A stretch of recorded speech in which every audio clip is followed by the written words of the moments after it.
तो भारत की सीमा पर एक और देश पाकिस्तान के रास्ते पर चल रहा है। मालदीव ने भारत से दुश्मनी मोल लेकर अपने लिए बड़ा संकट बुला लिया है। अभी भले ही मालदीव को चीन की दोस्ती में फायदा नजर आ रहा हो, लेकिन उससे कहीं ज्यादा नुकसान उसे भारत से दूरी बनाकर होगा। मालदीव जाने वाले सबसे ज्यादा भारतीय थे, अब मालदीव से भारतीयों ने दूरी बना ली है। भविष्य में ये दूरी मालदीव को कहीं कंगाली की राह पर न ले जाए। मोहम्मद मोइजू का चीन प्रेम मालदीव के 5,21,000 लोगों पर बड़ा संकट लेकर आ रहा है, जिसका बड़ा असर मालदीव की इकोनॉमी पर पड़ना शुरू भी हो चुका है। चूंकि इस वक्त शीतकालीन अवकाश है और अच्छी खासी संख्या में भारतीय मालदीव छुट्टियां मनाने जाते हैं, लेकिन इस बार ऐसा बिल्कुल भी नहीं हुआ। हजारों भारतीयों ने मालदीव का टूर पैकेज रद्द करवा दिया है। भारतीयों के बहिष्कार के बाद मालदीव को हर दिन करोड़ों रुपए का नुकसान हो रहा है। पिछले साल मालदीव जाने वालों में सबसे ज्यादा भारतीय थे। एक साल में 1,93,000 भारतीय मालदीव गए थे। पिछले साल सिर्फ मालदीव में भारतीयों ने 3,152 करोड़ रुपए खर्च किए थे। मालदीव की अर्थव्यवस्था का सबसे बड़ा हिस्सा पर्यटन से आता है और उसमें भी भारत के लोगों की बड़ी भागीदारी रही है।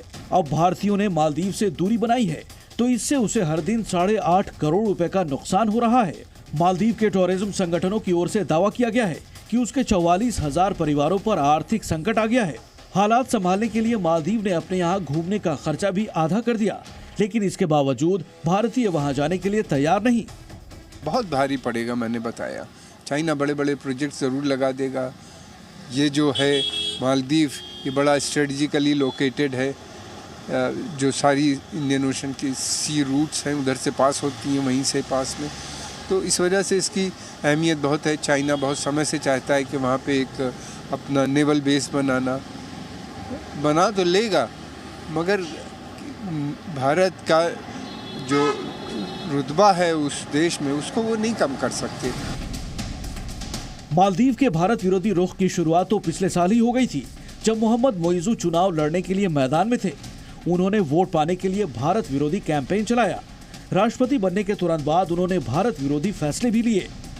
इनमें पहला फैसला था मालदीव से भारतीय सैनिकों को वापस भेजने का आदेश, जिस पर 15 मार्च की तारीख भी आ गई है। इसके अलावा दूसरा फैसला था मालदीव और भारत के बीच बरसों पुराने हाइड्रोग्राफिक समझौते को बहाल नहीं करना।